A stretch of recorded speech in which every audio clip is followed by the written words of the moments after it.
छत्तीसगढ़ से खबर, जहां सरकार ने एक बड़ा फैसला लिया। विधायक निधि को वैक्सीनेशन में खर्च करने का फैसला लिया और इधर अब इस पर विरोध शुरू हो गया। प्रदेश में विपक्ष में बैठी बीजेपी और नेता प्रतिपक्ष धर्मलाल कौशिक ने मुख्यमंत्री भूपेश बघेल को एक पत्र लिखा है और पत्र लिखकर भूपेश बघेल पर आरोप लगाया है नेता प्रतिपक्ष धर्मलाल कौशिक ने कि विपक्ष को विश्वास में लिए बिना ही ये फैसला कैसे ले लिया सरकार ने।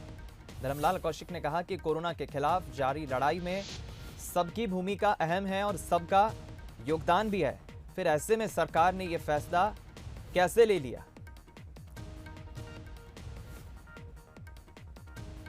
भारतीय जनता पार्टी के विधायकों ने ये पहले तय कर लिया सरकार के निर्णय के पहले कि हमको जो विकास निधि राशि मिली है उस विकास निधि से कोविड के संकट में लड़ाई के लिए हम सरकार को सहयोग करेंगे।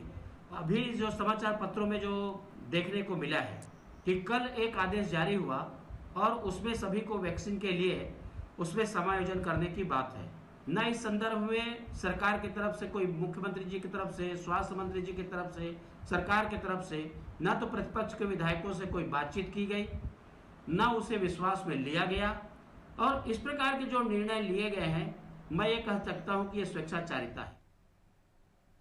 तो सुना आपने, नेता प्रतिपक्ष धर्मलाल कौशिक ने कहा है कि सभी कांग्रेस के विधायकों ने यह फैसला लिया और उसके बाद कल एक फैसला सरकार ने सुना दिया। विधायक निधि को वैक्सीनेशन में खर्च करने का फैसला सरकार ने सुना दिया। अब इस मसले पर नेता प्रतिपक्ष धर्मलाल कौशिक ने मुख्यमंत्री भूपेश बघेल को पत्र लिखा है। धर्मलाल कौशिक ये कह रहे हैं कि कुछ कांग्रेस के विधायकों ने पहले मिलकर पहल की और उसके बाद सभी कांग्रेस के विधायकों ने विधायक निधि को वैक्सीनेशन में खर्च करने का फैसला लिया। सरकार ने उस पर फैसला सुना दिया। चलिए, इस खबर पर ज्यादा बातचीत के लिए हम जरूर कोशिश करेंगे कांग्रेस और बीजेपी के प्रवक्ताओं से प्रतिक्रिया लेने की। पहले हमारे साथ कांग्रेस प्रवक्ता फोनलाइन पर इस वक्त जुड़ गए हैं, अमित श्रीवास्तव जी फोनलाइन पर जुड़ गए हैं। अमित जी, ये तो एक स्वेच्छा का विषय है कि विधायक निधि को कोई विधायक कहां पर खर्च करना चाहता है। सरकार ने यह फैसला कैसे सुना दिया विधायक निधि को वैक्सीनेशन में खर्च करने का, बिना विपक्ष को विश्वास में लिए? देखिए दीपक जी, बीजेपी कोरोना काल में बीजेपी के दो ही सूत्र हैं। मुझे ऐसा लगता है कि आपदा में अवसर और मातम में उत्सव। देखिए, जब पिछली बार जब छत्तीसगढ़ की जनता विधायकों को जिताती है, लेकिन इन्होंने क्या किया था, प्रधानमंत्री रिलीफ फंड में पैसा दिया था, तो क्या तब सरकार को कॉन्फिडेंस में लिया था या छत्तीसगढ़ की जनता को कॉन्फिडेंस में लिया था? यही दर्शाता है कि इतनी इनकी कथनी और करनी में फर्क है। आज देखिए जिस प्रकार से हमारी सरकार कोविड नियंत्रण के प्रयास कर रही है, और मैं आपको बता दूं कि लगातार, जैसे जिस प्रकार आप देखिए कि पहले टीका राज्यों को उपलब्ध कराना था, केंद्र सरकार ने पल्ला झाड़ लिया और कहा, वो ये कहने लग गए, और उसमें भी रेट आप देखिए 3-3 रेट। अगर केंद्र सरकार 150 रुपए में मिलने वाली वैक्सीन को अगर कोई व्यक्ति प्राइवेट अस्पताल में लगाएगा तो एक टीके का उसको 600 रुपए लगेगा। 2 डोज लगाना है, मतलब वही टीका 1200 रुपए खर्च करना पड़ेगा। तो आपदा जनता झेले और आपदा से बचने का आर्थिक बोझ भी जनता पे पड़े। लेकिन जिस प्रकार से जो विधायक निधि जा रही है वो जनता को बेड उपलब्ध कराने के लिए, जनता को ऑक्सीजन, वेंटिलेटर, जनता को मूलभूत सुविधाएं देने के लिए, और कोरोना काल में हम सबको मिलकर लड़ाई लड़नी है। और छत्तीसगढ़ की जनता तो कहती है भूपेश है तो भरोसा है, भूपेश है तो विश्वास है। लेकिन आप देखिए कि जिस प्रकार से भाजपा लगातार, कल हमने देखा आपके चैनल के माध्यम से कि 100 सोशल मीडिया में 100 से ज्यादा खबरों को उन्होंने हटा दिया, मरीजों की संख्या छुपाने के लिए कह रहे हैं। लेकिन जिस प्रकार से आपके ही चैनल के माध्यम से हमने देखा था, चाहे वो भोपाल हो, चाहे लखनऊ हो, चाहे गुजरात हो, शमशानों में जलती हुई लाशों की संख्या वो कैसे छुपाएंगे, ये बीजेपी के नेताओं को बताना आप बने रहिए। अमित जी, हमारे साथ अनुराग अग्रवाल जी बीजेपी प्रवक्ता फोनलाइन पर जुड़ गए। अनुराग जी, दरअसल मसला यही है, नेता प्रतिपक्ष धर्मलाल कौशिक कह रहे हैं कि विधायक निधि को वैक्सीनेशन में खर्च करने का सरकार ने कैसे फैसला ले लिया बिना विपक्ष को कॉन्फिडेंस में लिए। लेकिन दूसरी तरफ अमित जी ये भी आरोप लगा रहे हैं, अलग अलग उदाहरण देते हुए, कि आपदा में अवसर का सही जो एक फैसला, आपदा में अवसर का उदाहरण तो सटीक बीजेपी दे रही है, चाहे वैक्सीनेशन की कीमत को लेकर हो या फिर आंकड़ों को छुपाने की बात को लेकर मसला हो।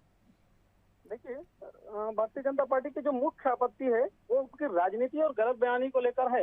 भारतीय जनता पार्टी के विधायक तो इतने संवेदनशील है कि आज से 1 हफ्ता पहले 17 अप्रैल को ही इन्होंने सैद्धांतिक रूप से 25-25 लाख रुपए अपने विधानसभा क्षेत्र में कोरोना से लड़ने के लिए देने की सहमति जता दी थी इनसे बात करने के पहले। लेकिन जब इन्होंने आपस में तय किया कि विधायक निधि को कोरोना वैक्सीनेशन में खर्च होगा, तब इन्होंने बड़ा जोर शोर से प्रचारित किया कि कांग्रेस विधायक अपनी विधायक निधि कोरोना में लड़ने में देंगे। इन्होंने कतई नहीं कहा कि छत्तीसगढ़ के सारे विधायक देंगे। सिर्फ इसी बात की आपत्ति नेता प्रतिपक्ष श्री धर्मलाल कौशिक जी ने उठाई है। उन्होंने कहा कि स्वच्छ लोकतंत्र में किसी भी बात की सबसे चर्चा करके अगर इस बात का निर्णय लिया जाता तो हम इसमें तैयार हैं। मैं फिर बार बार कह रहा हूँ, ये तो भारतीय जनता पार्टी की संवेदनशीलता है कि उन्होंने हफ्ता भर पहले ही इस बारे में सैद्धांतिक सहमति नहीं दी थी, बल्कि कार्यवाही भी चालू कर दी थी। लेकिन ये अलोकतांत्रिक तरीके से श्रेय लेने की राजनीति के तहत इन्होंने जगह जगह प्रचारित कराया है कि विधायक निधि सिर्फ कांग्रेसी विधायक दे रहे हैं। जब आज ये बात खुल गई कि ये सारे विधायकों से ले रहे हैं, तब ये अपनी बात खुलता देख के बौखला गए। अमित जी, संक्षेप में वैक्सीनेशन के लिए रकम चाहिए कितनी? मात्र 800 करोड़ रुपए चाहिए। इनके 1 लाख के बजट में 800 करोड़ तो बहुत बड़ी रकम नहीं है। इनके पास पहले ही आपदा प्रबंधन के नाम से, कोरोना सेस के नाम से और डीएमएफ फंड में 2000 करोड़ रुपए रखा है, जिससे बहुत आराम से वैक्सीनेशन कर सकते हैं। ठीक, अमित जी संक्षेप में जवाब चाहूंगा अनुराग जी जो कह रहे हैं वैक्सीनेशन का। तो ये राजनीति ही करते आई है। वो समय याद कीजिए जब भारत छत्तीसगढ़ में कोवैक्सीन आया, तब यहाँ के स्वास्थ्य मंत्री ने कहा कि हम यहाँ कोवैक्सीन लगाएंगे नहीं। अगर ये ठीक, अनुराग जी मैं जवाब दे रहा हूँ, अमित जी बोल रहे हैं। जी जी मैं जवाब दे दूं। राजनीति करने की बात, जी अमित जी राजनीति करने की बात करते हैं तो जो वैक्सीनेशन का एग्रीमेंट जवाब दे दूं। जी अनुराग जी मैं चाहूंगा आप जरा रुकिए, अमित जी की मैं बात सुन लेता हूँ। आधा जी हेलो को 150 रुपए में देंगे और जी राज्य एक भौगोलिक इकाई है। ठीक है, भाजपा का सुनिए ना अनुराग जी, आपने अपनी बात रख ली, अब अमित जी को बोलने दीजिए। जी केंद्र सरकार ने उपलब्ध कराई। देखिए जिस प्रकार से भाजपा के नेता कर रहे हैं, इनके लिए सिर्फ इतना ही कहना है कि साहेब की सियासत का इतना सा फसाना है, बस्ती भी जलाना है और मातम भी मनाना है। चलिए पिछले बार मैं समझता हूँ ऐसे छत्तीसगढ़ की जनता को अपने विधायक निधि का पैसा छत्तीसगढ़ की जनता को इनको बताना चाहिए। ये कोरोना काल में ये बीजेपी के नेता फ्लैश हो चुके हैं। ठीक, अमित जी एक बड़ा हिसाब किताब मांग रहे हैं केंद्र की बीजेपी सरकार से। बहुत बहुत धन्यवाद अमित श्रीवास्तव जी और अनुराग अग्रवाल जी। चूंकि अब शोर में कुछ समझ आता नहीं है, बीजेपी हो कांग्रेस हो जरूर आरोप प्रत्यारोप लगा रहे हैं एक दूसरे पर। कांग्रेस का स्पष्ट कहना है कि जब वैक्सीन आ गई है तो फिर कीमत को लेकर ये अलग अलग रेट्स क्यों? केंद्र को वही वैक्सीन 150 में मिलती है, राज्य को वही वैक्सीन 600 में मिलती है, प्राइवेट अस्पतालों को वो वैक्सीन 1200 में मिलती है। बीजेपी कहती है कि भाई अगर आपको विधायक निधि को वैक्सीनेशन में खर्च करना ही है तो फिर विपक्ष को बिना विश्वास में लिए, बिना कॉन्फिडेंस में लिए ये फैसला कैसे ले लिया सरकार ने? कोरोना के खिलाफ जंग अकेली सरकार नहीं लड़ रही है, विपक्ष में बैठी बीजेपी भी लड़ रही है।